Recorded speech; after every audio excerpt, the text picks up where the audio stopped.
All right, we're back, and today we're going to continue our discussion of irrotational flow, and we're going to focus on what I like to call the building blocks. And so these are basic solutions for the Laplace equation that we can use to then build more complicated solutions through this functionality or through this feature of superposition. So once we build some basic flow solutions, we can add them together to make more and more complicated flow solutions. So let's see how this works. We have our general conservation equations. But the objectives of this particular lecture are to derive the uniform flow, the line source and sink, and the irrotational vortex. So we've already talked about the uniform flow somewhat in the last lecture. I actually derived from Laplace equations the uniform flow. I'm going to redo it here slightly differently to show you a different way to do it. And then we'll go through the source. And we have already talked about the irrotational vortex, but we'll recover that. All right, so uniform flow. So the basic idea behind uniform flow is you've got this xy coordinate system, and you've got a horizontal flow here. So everywhere in this xy plane, the velocity is u infinity. It's a constant velocity in the x direction, and it has no y components. So this is the velocity vector that describes that flow. It's only got a scalar quantity u infinity, which is constant in the I direction, 0j, 0k. So that's our vector. Now, from this, we can define, use the Cauchy-Riemann equations here, and define what u and v are, and then simply integrate to find the stream and potential function. So it's rather straightforward. For this given uniform flow, I would set the u velocity equal to u infinity, and I would set the v velocity equal to 0. So essentially what I have is a little coupled PDE system, and it's two first-order equations that are linear, and I can easily integrate this. So there's the free stream solution. I can integrate each one of these in turn. I can rearrange them to isolate their the various differentials.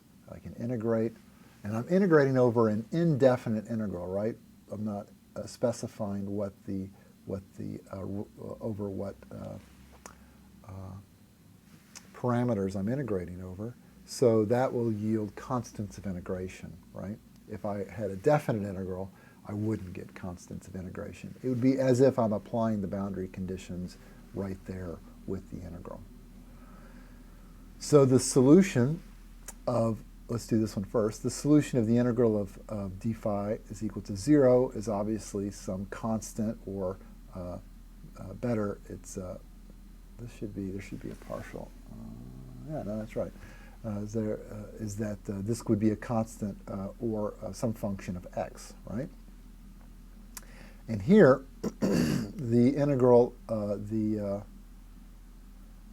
integral of d phi equals the integral of a constant dx. That would just yield u infinity times this constant plus u infinity times x plus some constant of integration, or any function of y, basically.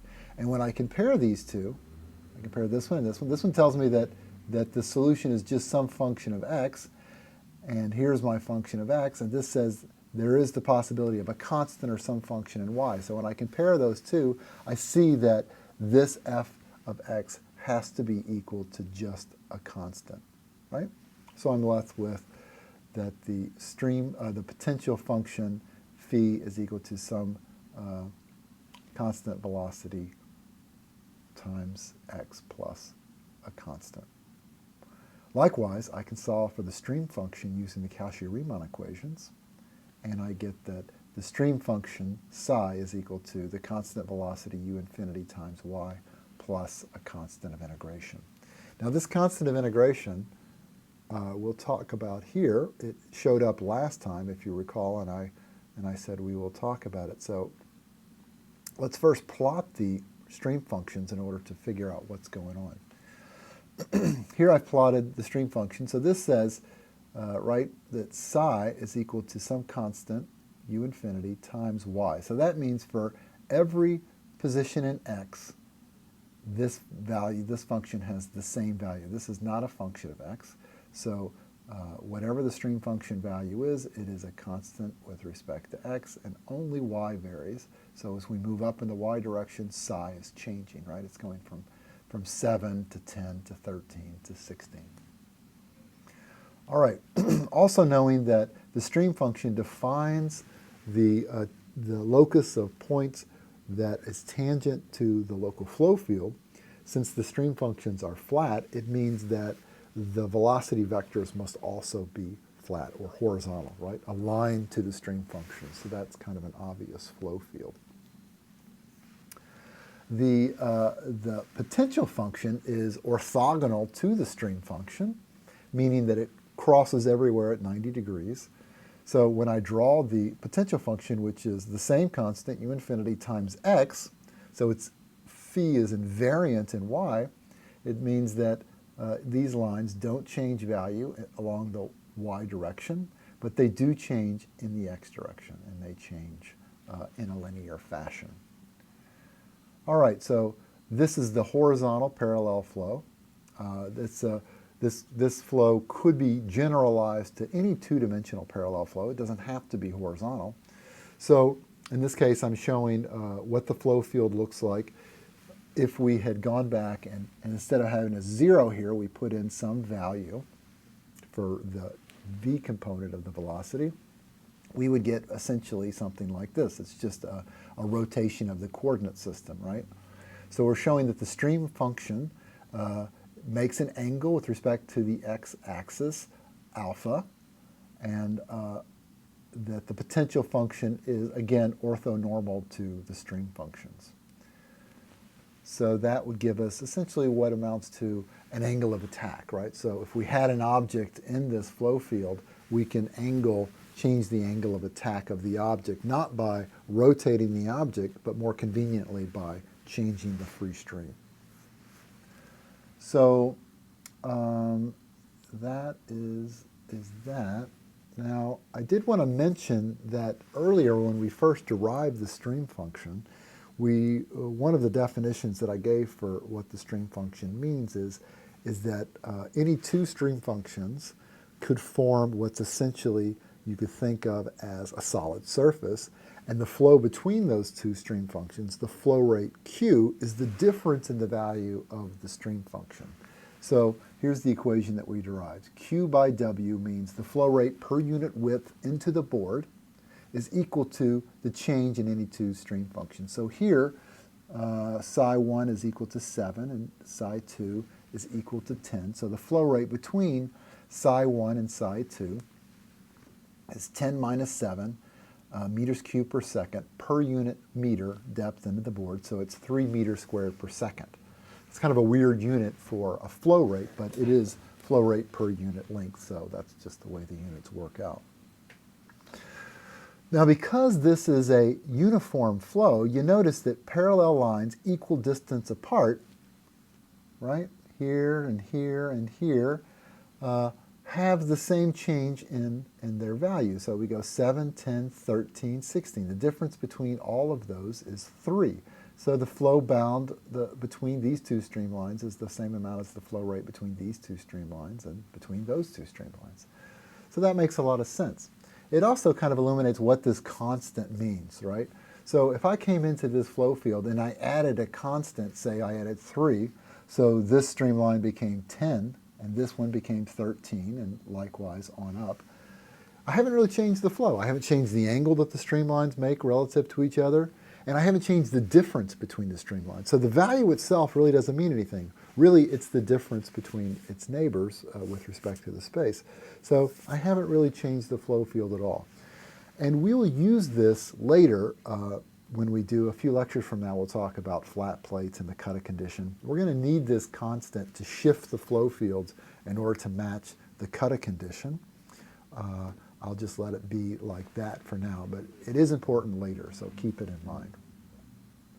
All right, have I talked about these two? The value of the flow rate is positive. Oh yeah, it's important to note that you can see that we're going up in number here, 7, 10, 13, 16. So the sign convention we picked, that this increasing value, this increasing psi value with respect to the y-axis, means that the flow is moving to the right, that the flow is positive, right? So psi 2 minus psi 1 is a positive number. If psi 2 minus psi 1 had been a negative number, it just means the flow is going to the left. So it does allow us the opportunity to change the direction of the flow. Let's see, we added a constant to the stream function values. It doesn't change the flow rate, nor does it change the basic flow field. It simply is a shift, right? So, all right, good. Let's talk about sources and sinks. So when we talk about sources and sinks, we talk about a line source. That's where we'll start. So imagine a line in space that is some length L, and from that line there emits a flow field. So it's kind of like a garden hose, and you poke a bunch of holes in the garden hose, and everywhere there is emitting a flow from those holes. So this is our line source, right? So here I've shown it drawn in three-dimensional space, Cartesian coordinates x, y, z. Here's our line length L, and this is our length. So essentially the idea is that there's a volume flow rate per unit length here, right? All right, now if I take a 2D slice of this, if I think of this at the z equals 0 axis, let's say, so I'm in the xy space, and I've got my point source here, so there's my line source, and from that source there is emitting a flow. I can think about what the velocity must be by dividing this volumetric flow rate by the area. So the area that we're interested in is the circumference around at some location, at some distance r from the xy origin, times L, the length into the page. So our radial velocity is equal to the volumetric flow rate divided by area, so that's easy enough to accomplish here, v dot over 2 pi r L. All right, the theta direction is 0, right? There is no theta velocity. There is no swirl at the point source. It's just emitting radially. So this allows us to then take the Cauchy-Riemann equations again, and here I've drawn them in Cartesian coordinates, cylindrical coordinates, and I'm going to jump back and forth between cylindrical and Cartesian coordinates, mainly because I can, but also because it's very convenient in some cases to use Cartesian and some to use cylindrical. Like I drew the flow in Cartesian coordinates, it's easy to visualize, and now we're going to do the math in cylindrical. So I know what my r and theta velocities are, so I equate them here, and so you can see that it sets up 4 equations, 1, 2, 3, 4, 2 in phi and 2 in psi, and so here they are, and then I've integrated them, and so it's much like before. I integrated each one of these equations, and here's the solution, and you can check to make sure that I did this correctly, and we get constants of integration again, or functions, possible functions as a result of these constants of integration. By comparison, I can compare these two, and I can convince myself that they are not functions of r or functions of theta, but rather just constants. It's the only way that these can work. So take a look at that and convince yourself that that is the case. So we have the stream function and the potential function for the point source, but it's not always true that we want that thing stuck at the origin, right? If we're going to build up a complicated flow field using sources and sinks here and there, we want to be able to move the point source off of the origin. And the way that we can do that mathematically is to use a shifted coordinate system. So if I want to shift the point source to some location A along the x direction and B along the y direction, really that's just a Galilean transformation that represents the transformation between my xy axes and my x prime y prime axes. So the transformation looks something like this, right? Y plus a is equal to the origin of the x prime, y plus b is equal to that origin y prime. So I can insert these then into our stream function and potential function that we derived on the previous slide. And here I'm showing them not in cylindrical coordinates, but I'm showing them in xy coordinates. And I would leave it to you to take the r theta solution from the previous slide and compare it to this solution in xy space. And we still have our constant of integration. So this is how we then can shift various sources and sinks off of the origin. All right, let's talk about the vortex. Now, several lectures ago, I used the vortex as an example of how to determine if a flow field is rotational or irrotational. So we're going to use the irrotational vortex because that is a solution to the Laplace equation, which is based on the idea that the flow field is irrotational. And so that's the one that goes, some constant k divided by r describes the theta direction velocity. So I've drawn it here in xy space, and I have this coordinate shift to the x prime, y prime axis. So we're going to do this derivation for an arbitrary location in space A and B. And also notice that I drew the vortex here with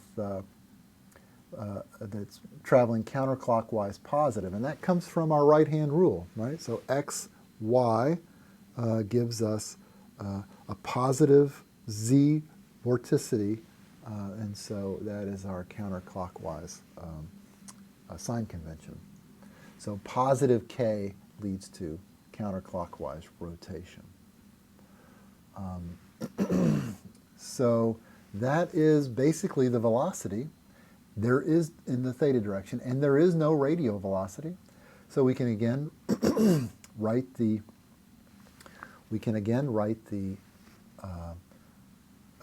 Cauchy-Riemann equations in cylindrical coordinates and equate the cylindrical coordinates to the two scalar velocities, u sub r and u sub theta. And then we can integrate it to get the stream and potential function. Now notice that I did a little change here. I wrote this as u sub theta is equal to k over r. And here I wrote it as gamma 2 pi over r, where k and gamma are related by this equation. And I did that on purpose because if you look in various textbooks or you look online, you'll see that the vortex is described either like this, k over r, or it's described as this gamma over 2 pi r. And so it's a little bit confusing. You can't jump back and forth because you'll sometimes trip over this 2 pi. It really represents, right, the amplitude or the rotation rate of the vortex, but I just wanted to make you aware that that exists in the literature, that there's often this, this choice that we make. All right, so integrate this yourself. And again, it's a simple exercise to do. It's not very hard to do, to show that, that the stream function is this constant gamma over 2 pi times the arctangent of y minus b over x minus a plus a constant of integration. And then phi is this minus gamma over 2 pi natural log of the vector sum plus a constant. All right, so I will leave that as a try your hand little coffee break there to see if you can come up with that solution. So in summary, we built our three basic building blocks. We built the uniform flow, and we did that both from the Laplace equations, and I also did it here using the Cauchy-Riemann equations. And then we talked about the line source and the line sink. And because the line source is a radially emitting source, and the vortex is simply a rotating flow, they are exactly orthogonal to each other, right? So this psi is basically the phi for the point source, and the phi for the line vortex is basically the psi for the line source. So that makes a lot of sense, right? One flow field is essentially orthogonal to the other. So you can imagine that we can combine these with different amplitudes to create all kinds of flow between the horizontal, the rotating, and the radially emitting. Now, I've written these all in Cartesian coordinates, but there are solutions for these in cylindrical coordinates as well as spherical coordinates with respect to the phi. And so I'd leave it up to you to look around in some books or to surf around the internet to find all of these various solutions in the different coordinate systems. All right, now I think it's nice to take a step back right here and think about this superposition, right? So we have these three building blocks, and we talked earlier, maybe it was the first or second lecture or so, about the Rankine body and how we're going to combine the free stream with a point source together in order to build something like the Rankine half body. So this is flow. This is the flow field here, whoa, going up and over this bluff body here that is the flow around some sort of blunt nose bluff body. So you can see that that's what we're headed towards. And we can build more complicated flows. Like this is the flow over a circular cylinder. So what we have here is a horizontal inlet flow. The flow is traveling parallel and horizontal to the axis that you see. And then there's vortices being shed behind the body. And this is an image of that. And so one can think about constructing this flow field by combining vortices of different strengths and separating them in different locations with a free stream, and then, as we will learn about next time, a doublet. All right, so we introduced our three basic building blocks, and we talked about their solutions both in psi and phi. And the next thing we're going to do is introduce the doublet, the combination of a source and a sink that are separated by 0. So we'll do that next time. All right. Well, with that, we'll wrap it up, and we'll see you again soon. All right. Talk to you later. Bye.